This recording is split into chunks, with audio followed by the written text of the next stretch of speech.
Hi, I'm Rim. Hi, I'm Chibi. I'm Owen. Hello. Hi. Hello, I'm Michael from the Birth of Massacre. I play guitar. I'm Rainbow. I do the same thing, but better. Owie, I play the bass. I remember the one time that we brought stuff, that we were playing a Mexico show, and remember we brought it was the bass case came out of the luggage thing, and it was just like a bomb had gone off, so there's bits and pieces that came out. Yeah. And that's the one gear transportation memory I have. My old guitar, it's like a glittery one, it's silver with like glitter, and I took it to Mexico, and it got, the bridge broke, I don't know how, just from getting thrown around. If you're traveling internationally, you have to arrive at the airport very early, like 3 hours beforehand. Yeah, I guess it varies per band member. I rent everything I can over there. Yeah, in fact, we all rent everything we can over in Europe, so we don't have to travel around with too much of it. But Owen and I jam pack my cases with all of my stuff so that my things don't get broken on the flight over. They're not nice with equipment either. We've seen some people terrible like throwing things. cases and stuff, so we get pretty nervous. I just try and sneak as much liquid into the little pouch in the case that I can. You always get caught though. Yeah, I usually get caught, You do but get that caught. doesn't mean I stop trying. For me, there are 3 key phrases to know. There are key phrases that you need to know in every language. Thank you, where's the restroom, and no onions for me. No onions. We just know bits and pieces, and body language helps a lot. Yeah. Yeah, I like that. Yeah. I feel I have strong body language. Yeah, it's like if you want to threaten someone, it's easier to just grow a mustache as opposed to saying. Roll up my sleeves. I usually do that when I'm Sometimes angry. the cigarette box in the shoulder, you roll it up. I think that the more casual hello and goodbye works because it makes you seem like a local. Okay. So your strategy is to like blend in. Yeah, blend in. Okay. My strategy is to just be really nice and hope they have empathy for my plight, and they normally speak English to me if they can. Or else I just smile a lot, and yes, learning thank you is really important. I like to act like a weird mute guy until I have to say hello or goodbye, and then it's just like eyes down. Oui. Un peu. Bibliothèque, cheveux, chapeau. Où est la nana? Learning French is something that in Canada they provide in the schools, so I think all of us sort of have a very basic French Canadian. Yeah. Or we should have a very basic education in French Canadian, But then there's differences between Canadian French and France French. So. And they can tell the difference when you're over there. Yeah. You're not fooling anybody. No. Okay, for as far as helmet goes, that was our bus driver. He saw me naked on several occasions. For some reason, he just had a knack at walking in the second I got out of the shower. The first time I tried to cover my bits up and your wee bits. Cover my wee bits up and because I was a bit put off by the sudden barge of a 50-year-old man seeing named Helmet.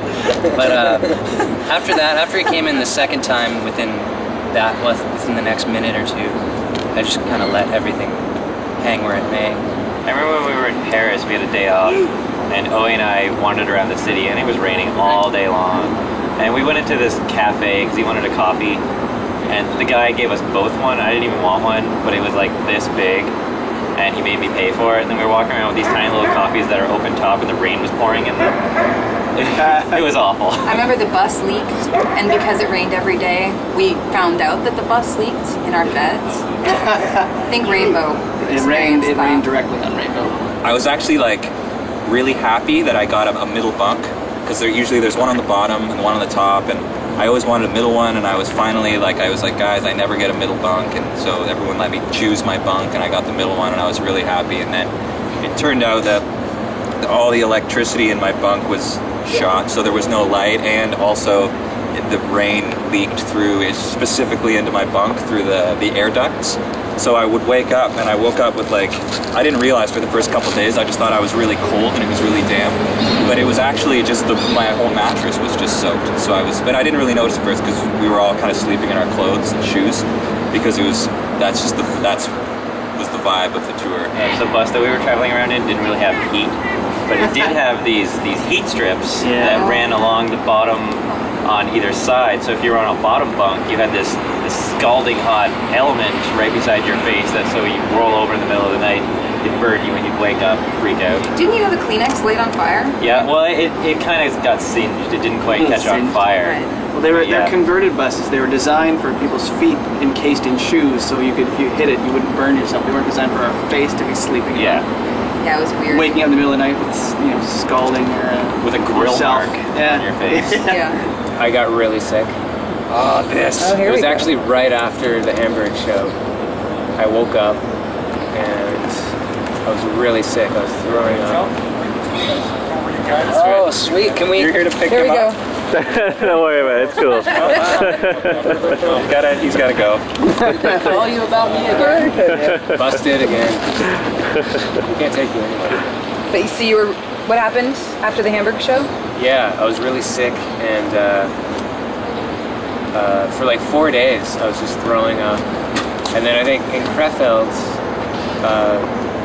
we had to call a doctor, so it was just terrible. I couldn't actually go on stage. You guys remember that, right? I remember that because you're usually right beside me. I would just look over.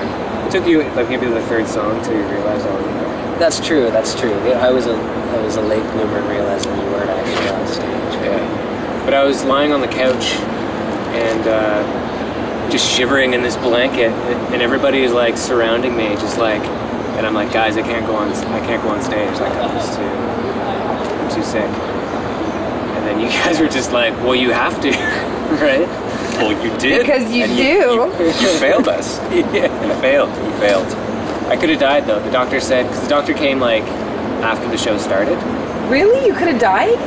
He was like, he gave me like 6 bottles of water, and he was like, he couldn't speak any English, but he was just like, drink. Right. I had to drink all that water. Wow. And he was like, I was so dehydrated, I was like this close to going to the hospital. Wow.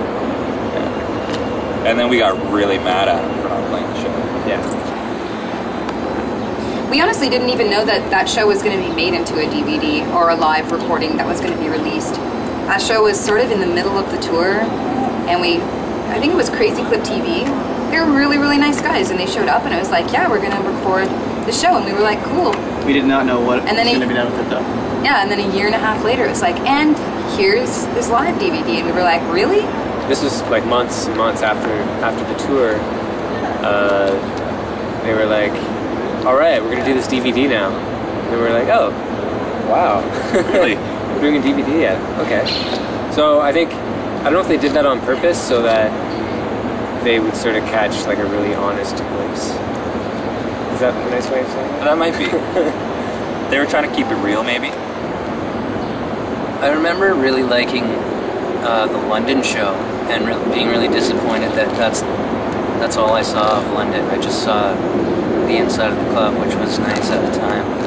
Didn't really get to inhale any of London's treats. Would you say treats? In that? You'd say treats. I would say treats. Yeah. We I would would. say London's treats. I liked Berlin. Yep. That was fun. Why? Yeah, we- One that of place a the couple one of the times. dudes in the It's other cool. band had a birthday that night, and he came on stage with us, and I think that was really funny. Yeah, that was actually a lot of fun. That was funny. Berlin was actually, I really like Berlin. It's a cool city, and it was a really special show because I had a bucket put behind my amp because this was when I was sick. So if I felt like I had to barf, I could just go around to behind my amp, and there would be a bucket for me right there that I could just barf in. So that was cool. There it was. We paid extra. Did you barf? No, I held it in. So we wasted money on a bucket for this guy. He doesn't even puke I in it. didn't even use it. It's unbelievable. Misses the show, doesn't puke in the bucket we set out for him. I hate flying. I get scared on airplanes. I'm scared of flying. I don't mind it because it's just like being on a big bus in the air, but there's the potential of it crashing into a mountain. I don't mind flying. Some of the process is a little ridiculous. Like, yeah, the aforementioned baggage handling makes me really nervous when we're transporting our gear. Yeah. I still don't quite understand why they can't get it right. They lost some bags last time we went to like Australia, Yeah. and that part, not a big It's a hassle fan. and it's dangerous. And someone explained the physics of it to me once, and they said, well, it's all kept up by the wind currents. And I'm like, oh, so it's air, it's wind. I thought it was the lack of wind on top of it. Whatever it is, Sucks whatever it out is, for it doesn't. It's not safe. Yeah, I don't like flying because I get the pressure when the cabin pressure changes. I feel like my ears are gonna explode. Yep. And whenever I say that, people are just like, just eat, just chew like on some gum, and it'll go away. But it doesn't work for me. I like the time that it saves, but I'm really not into the whole process of getting on the plane. I think it takes a long time. But other than that, it's good. And it beats walking. So That's true, I'm gonna it does have beat to walking. I'm gonna have to go ahead and be grateful that we flew, because otherwise if we would have had to walk, it would have been more difficult. So It's quicker than boats. I'm grateful for that. It's a lot faster. It's Yeah. quicker than a boat straight to Australia. That's for sure. I don't mind actually being in an airplane while we're in the air, because they give you stuff like drinks and movies, whatnot. I just don't like getting off the plane or the process of the patting down and all that before you get on. They usually check me a little bit. You run into more cars with your liquids. intimately. Liquids and drinks. One time they actually went through my hair. Did you guys see that? Or was that a different trip? That was a health check. That was lice. That was coming back Was that from lice day? Mexico. The lice check. Was that lice day at the airport? Did she have the chopsticks like going through your hair? Yeah, I think I failed miserably. That's when they shaved his head. I had to shave his head. Bear. I'd rather be a bear. Oh, totally a bear.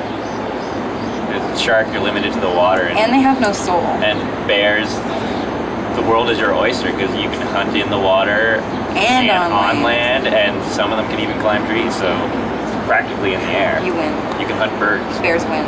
I'm gonna say shark because I'm kind of a weak swimmer, and I wouldn't mind some more skill in that area actually. Do you wait? Important question. Do you keep your brain in the, or do you become like the shark? No, you keep your brain for sure. So you're your brain in a shark body. Yeah. Your brain, your personality in a shark's capsule. You have to say bear. There, you don't even have you're not gonna have your bits anymore. You know what? If you guys are both bears, I will never have to see you again because I'll be in the ocean. So So you actually end up winning. yeah, I do. And we're stuck. Yeah, I'm stuck. We're stuck with each stuck other. hanging out in the forest. The nightmare. Have fun playing with the squirrel.